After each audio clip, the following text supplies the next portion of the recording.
안녕하세요. 흰수염고래 인사드립니다. 드디어 결전의 날이 왔습니다. 2024 파리올림픽 아시아 지역 최종 예선을 겸해서 펼쳐지는 이번 대회 최종 순위 1위에서 3위까지가 파리올림픽 직행, 4위가 아프리카 4위인 기니와 대륙 간 플레이오프를 치르게 됩니다. 사실 완성된 8강 대지표를 보면 호주 정도를 제외하고는 올라올 만한 팀들이 올라왔다 이렇게 볼 수 있는데요. 현재 일본은 발등에 불이 떨어져 있습니다.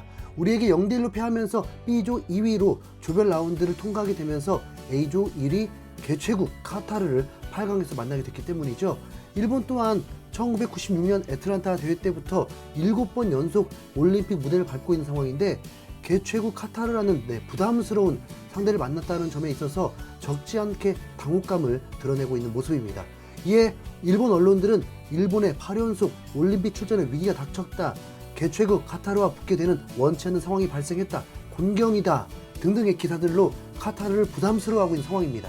이미 카타르를 상대했던 신태용 인도네시아 감독은 경기 후에 석연타는 판정이 너무 많았다, 축구 경기가 아닌 코미디다, 과했다, 이런 식으로 경기가 진행돼서는 안 된다, 첫 번째 퇴장을 받은 순간에는 접촉이 전혀 없었다 라면서 카타르에 대한 과도한 홈 어드밴티지, 편파 판정에 대해서 작심하게 이야기하기도 했었죠. 거기다 일본은 2위를 하면서 카타르보다 하루 덜 쉬고 카타르는 조별 예선 3차전 호주전에서 멤버도 완전 바꿔버려서 압도적인 카타르 응원과 체력 그리고 편파 판정까지 등에 업고 일본을 상대하게 됩니다.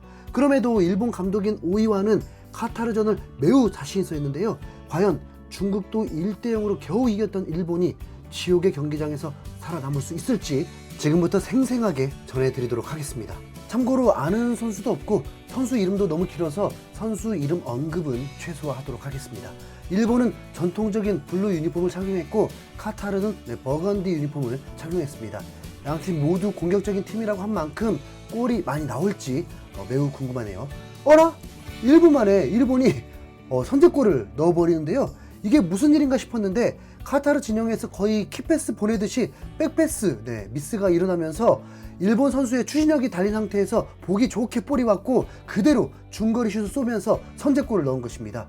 아무리 골이 많이 나올지도 모르겠다 했지만 1분 만에 골이 나올 줄은 상상도 못했네요.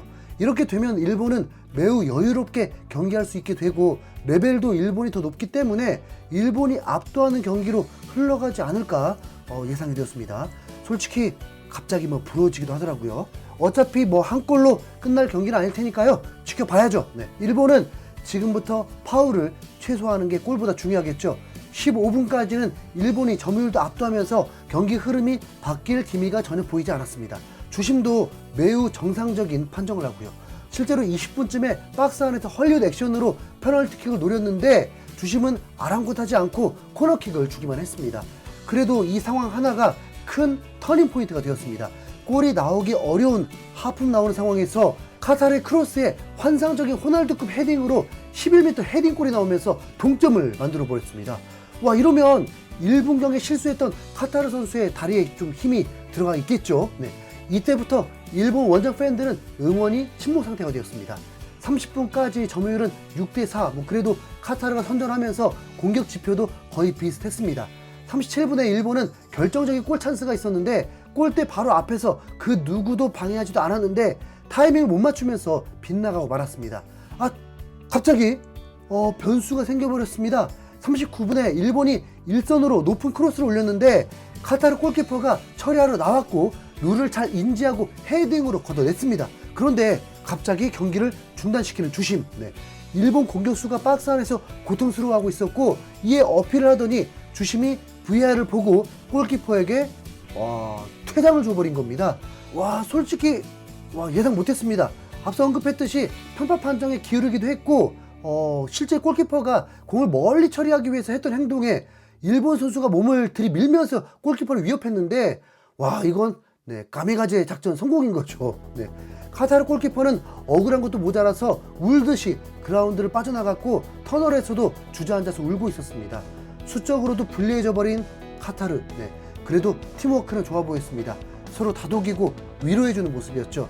추가 시간이 10분이 주어졌지만 일본은 골을 넣지 못했고 전반전은 1대1로 마무리가. 매우 불리해진 카타르는 연장 승부차기까지 가는 작전을 생각할 수밖에 없겠죠. 그런데 불현듯 그러면 한국의 경기와 겹치다 보니까 그런 일은 더 일어나면 안 된다는 생각에 빨리 골이 나오길 바랬는데, 와, 그 골이 카타르가 후반 시작 3분 만에 넣어버립니다. 프리킥을 얻었고 에이스가 직접 프리킥을 포기하면서 세트피스를 노렸는데 그게 정확하게 연결되면서 헤딩으로만 투샷, 투킬로 일본을 상대로 앞서 나가게 되었습니다. 어쨌든 이 경기 중립 응원 안 되는 거 아시죠? 바라던 바 카타르가 일본을 이겨주길 더 바라게 되었습니다. 이후에 후반전 60분까지 일본은 점유율을 더 높여가면서 공격 강도를 더 올렸습니다. 찬스는 있는데 결정력에서 아쉬움을 남겼고 센터백이 박스 안에서 헛발질을 한 게 매우 아쉬웠죠. 사이사이의 역습을 노리면서 카타르는 슈팅을 7개까지 늘리면서 슈팅 수는 카타르와 같았습니다.